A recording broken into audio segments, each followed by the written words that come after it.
Hey guys, I'm back. I know it's been a few days since my last post. One of the pails chewed through the wires of my generator, and since civilians aren't allowed out here by the organization, I had to wait 3 days for one of their electricians to get out here. The only reason I knew it was a pail that chewed through the main cable was because I watched it do it. I was hoping it would electrocute itself, but I forgot the part where that's the only source of power for my house, since the Chosen had stolen my backup. This is probably a good time to say that if you haven't read the first 2 installments of this series, you should, because I highly doubt any of this shit will make any sense. They aren't long, and I will link them at the bottom of this post. But back to the regularly scheduled programming. I realized while I was stuck in the dark for the past 3 days reading books, hiking out of pure boredom, that I hadn't told you guys about the pails yet. They suck. But they are kind of funny once you figure them out. I've seen them on quite a few occasions on the property. The pails are white humanoids that crawl on the ground on all fours, usually dragging their belly and using the same motion that Spider-Man uses to climb walls. They can move at about a jogging pace, and their faces are usually stuck in distorted expressions of pain or anger. And boy, are they stupid as all hell. Alright, let me tell you about the first time I saw one. I'd already been living out here for about 7 months, I think. So I was becoming familiar with the weird shit that calls this place home. I was out hiking some of my trails, kinda halfway looking for weird shit, halfway minding my own business, and suddenly I can hear what sounds like a baseball player sliding through the leaves of the forest floor trying to reach home plate ahead of me. Only the sliding didn't stop, and it was coming straight towards me. I prepare myself by taking out my trusty Bear Grylls survival knife and entering what I would describe as an aggressive stance. Felt pretty badass, not gonna lie.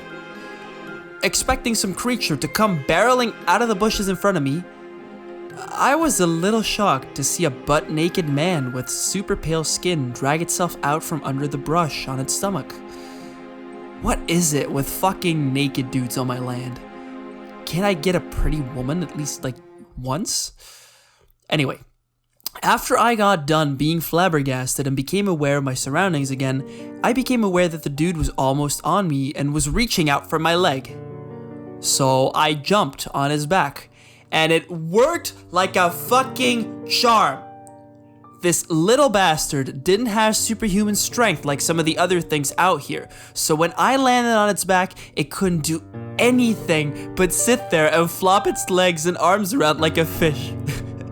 At this point, I'm on the verge of tears, let me tell you.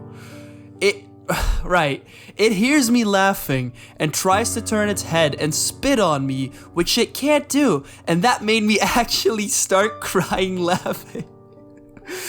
I fell off of it at this point, and the creature quickly turned around and locked its teeth onto the toe of my left boot. I like to wear steel-toe boots around the property because even though they are heavy, I know that in a scuffle, being able to kick with a boot and not having to worry about breaking a toe is a nice little advantage. This is what led me to realize that even though the creature didn't have super strength, it did have a super bite force. When it first latched onto my boot, I wasn't worried and started trying to shake the thing off without much urgency. I already knew it wasn't a man because at this point, I noticed it didn't possess an asshole or other genitals. But I got a little worried when I noticed the end of my boot changing shapes as the steel in the end started to bend. I then said out loud, "If you don't stop right now, I'm gonna stab you in your head, you little shit." It paused as if debating on the decision, and then slowly started biting down again while its eyes looked up at me as if to try and call my bluff. I wasn't bluffing. Few seconds later, the thing is frantically clawing its way back into the forest with my favorite Bear Grylls survival knife, trademarked, still in the back of its stupid fucking head. Nobody likes a thief. Got back home fine, but I had to replace my favorite knife and get a new pair of boots, so it was a pretty shitty hike. It was the next time I saw one when I figured out their biggest fear. And it's so stupid. I was down in my creek playing with a new toy I'd gotten in town earlier that week. It was like this net that was designed to catch like little minnows and shit, and it was a blast. I don't really have any use for minnows or whatever other little fish I was catching because I can't go to the only pond at the property that had big fish in it since I made that deal with the crocodile man. So I was just catching them and letting them go. I'm suddenly greeted by the somewhat familiar sound of a grown man sliding across the ground on their belly. It had been almost 2 months since the last incident I had with a pail, but I immediately recognized the sound. This was the dunce that had stolen my knife, and I really valued that Bear Grylls survival knife that can be purchased at your local Walmart. It really is a good product. Unfortunately, the pail that emerged this time wasn't the same one. It had a different face and was more of a light pink than original white that was on the first pail. It was still the same type of creature though. This time, things went down differently. As it tore into the clearing that I was in about 30 feet from me, it froze, its eyes wide fucking open. As it had torn through the brush, I was already facing its direction, holding the net spread out to my side the same way a bullfighter holds a red cape since I was preparing to throw the net into the creek. The pail's eyes were switching between looking at the net and looking at me, so I looked at the net and back to him. Then it clicked. No way, I giggled to myself as I started to catch on to what was happening. I took advantage of my suspicions and started running and flailing the net around at the pail, and it freaked the fuck out. It actually rolled over, trying to turn so fast as it spun around and took off into the woods. I then started wheezed laughing as I fell to the ground with tears running down my face. This fucking thing can bite through steel, but is terrified of a nylon net. Look, I know that might not be funny to some because I have a twisted sense of humor, but that shit made my week. Long story short, I keep the little net in my hiking bag every time I go out now, and every pail I've come across is utterly mind-fucked at the sight of it. Good times, man. Wish all the things around here were that easy to deal with.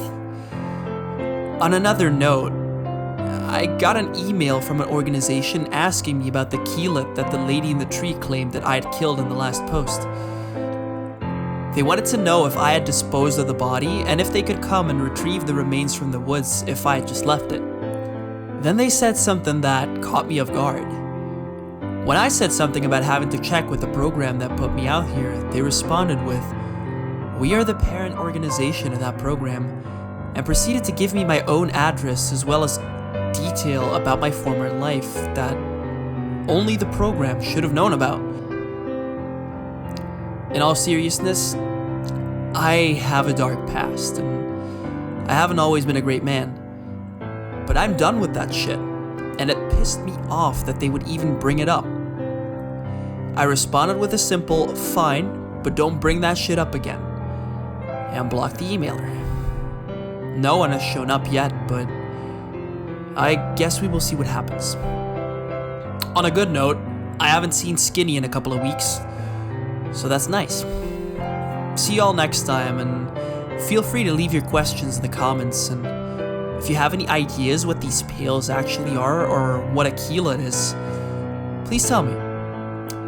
If any of you are good with research stuff, I would appreciate it. Talk to y'all again soon.